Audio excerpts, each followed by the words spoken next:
الآن أنا أسألكم سؤال يا شباب.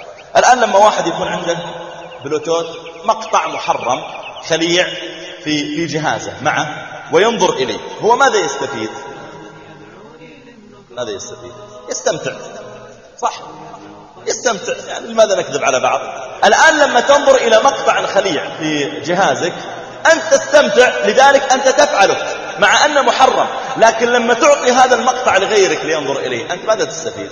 أو تأتي وتعمل بحث عن أجهزة، إرسال بلوتوث، بحث عن أجهزة، دخلت إلى محل مثلا كوفي شوب ولا مقهى انترنت ولا مطعم ولا في قطار ولا في أي مكان وبحث عن أجهزة، وخرج عندك مجموعة من أجهزة، الأسد الهصور، السماء الزرقاء، الميكروفون الأسود، كل واحد حاط لنفسه اسم، وبدأت إرسال. أنت ماذا تستفيد لما ترسل لهم خلاعة؟ هم يستمتعون يا موقد النار لغيرك ضوءها، أنت ماذا تستفيد؟ تستفيد إثم ونشر للفاحشة في الذين آمنوا، هذا الذي تستفيد. أذكر واحد من الشباب كتب رسالة يوما يستفتي في مسألة، استحى أن يستصح. يقول يا شيخ عندي واحد من أصدقائي عنده خبرة في الإنترنت، فدخل يوم من الأيام إلى موقع خاص بالصور الخليعة.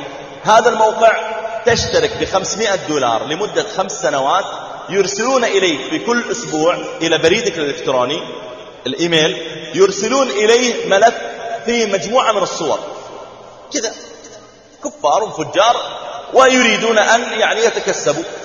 يقول فصاحبي هذا يا شيخ اشترك وبدأ في كل أسبوع يصل إليه صور خليعة، مبسوط. يقول فجلس معنا يوما فأرانا بعضها، يحملها في الجهاز الجوال أو نحوه. يقول فقلنا له يا أخي من وين تجيب هالصور؟ قال هذا في موقع في الانترنت. بالله أعطنا الموقع نشارك فيه.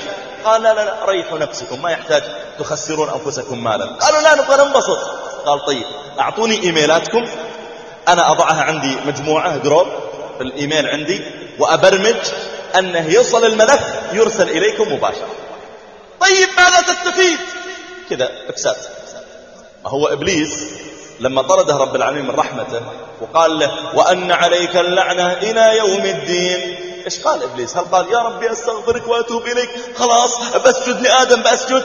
هل فعل إبليس ذلك؟ لا، قال فبعزتك لأغوينهم أجمعين.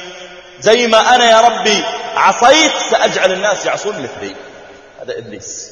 بعض الناس صفق إبليس لهم مبتهجا وباعهم فنونه وقال ما عاد لي دور هنا، دوري أنا أنتم ستلعبون. بعض الناس كما قال وكنت امرأ من جند إبليس فارتقى بي الحال حتى صار إبليس من جندي. بعض الناس على هذا الحال ترى، يعني الوظيفة التي سيقوم بها إبليس من الإفساد يقوم بها بعض الناس بداله. قال اعطوني يا شباب إيميلاتكم، أنا أضعكم جروب واحد وأحول عليكم الصور. وفعلا جمع قرابة 100 إيميل، لأن كل واحد يقول هذا إيميل صديقي، هذا إيميل أخوي، هذا المسألة فزعات صارت. وجمع عنده قرابة 100 إيميل وبرمجها، وأصبح فعلا كل أسبوع يأتي الملف يرسل مباشرة إلى 100 شخص. مضى عليه 6 أشهر ومات. يقول صاحب هذا الذي أرسل الرسالة، يقول يا شيخ الذي جعلني أرسل الرسالة وأسأل أنني يا شيخ الآن كلما فتحت الإيميل عندي أجد فيه الصور ملف جاي من إيميل فلان وفلان احنا دفناه قبل أسبوعين مات، وإلى الآن يا شيخ يأتيني رسائل من إيميله كلها خلاعة. يقول المشكلة أنا واحد من ضمن 100 شخص، وال100 شخص فيهم ناس يرسلون لغيرهم وناس يضعونها في الجوال معه ويبدأ يرسلها بلوتوثات. يقول فأرسلت إلى الشركة التي هو مشترك معها، قلت أرجو إيقاف الاشتراك الذي على البريد الإلكتروني الفلاني. فأرسلوا إليه قالوا أعطنا الرقم السري الذي اشترك به. قلت يا جماعة الرجل مات خلاص وقفوا الاشتراك، وأنا مستعد لأي مساءلة قانونية، هذا إيميل وهذه تلفونات، وقفوا الاشتراك مات. قالوا لا نعتذر عن إيقافه، بقي له 4 سنوات ونصف والرجل في قبره. يقول يوم من الأيام يا شيخ ذهبت بأمي لزيارة أم المتوفى، فلما خرجت أمي إلي إلا ضاءت صدرها. قلت يا أمي ما بالك؟ قالت إن أم صاحبك تقول إنها رأت فيه رؤيا مخيفة، رؤيا في المنام. قلت ما هي الرؤيا؟ قالت رأت قبر ولدها وكأن كلابا تأتي فوقه وتفتح رجليها وتبول على وجهه. فما هو تفسير الرؤيا ولدي؟ اسأل أحد من المعبرين. قلت يا أمي هذه والله ما تحتاج تعبير، قولي لها تكثر له من الدعاء. يقول وأنا أعلم يا شيخ أن تعبيرها هذه المعاصي التي فعلها التي تركها في الدنيا لا تزال تصب عليك في قبره.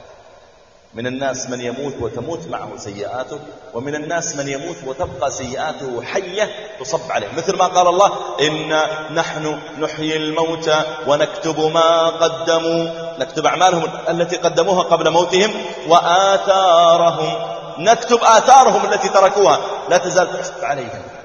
أنا أعطيكم إياها نصيحة يا شباب لله، والله ما جئتكم إلا محبة لكم. والله إذا ابتليت بمعصية، عندك سيديات، عندك DVD، عندك أمور في كمبيوترك، عندك أمور في جهازك في التلفون، عندك كتب، عندك علاقات محرمة فتيات، عندك مواقع معينة، عندك مجلات خربانة، عندك أي شيء، دع هذه المعصية بينك وبين الله وحاول التوبة، وانتبه أن تكون داعية لغيرك الوقوع. تحب أن تصل إلى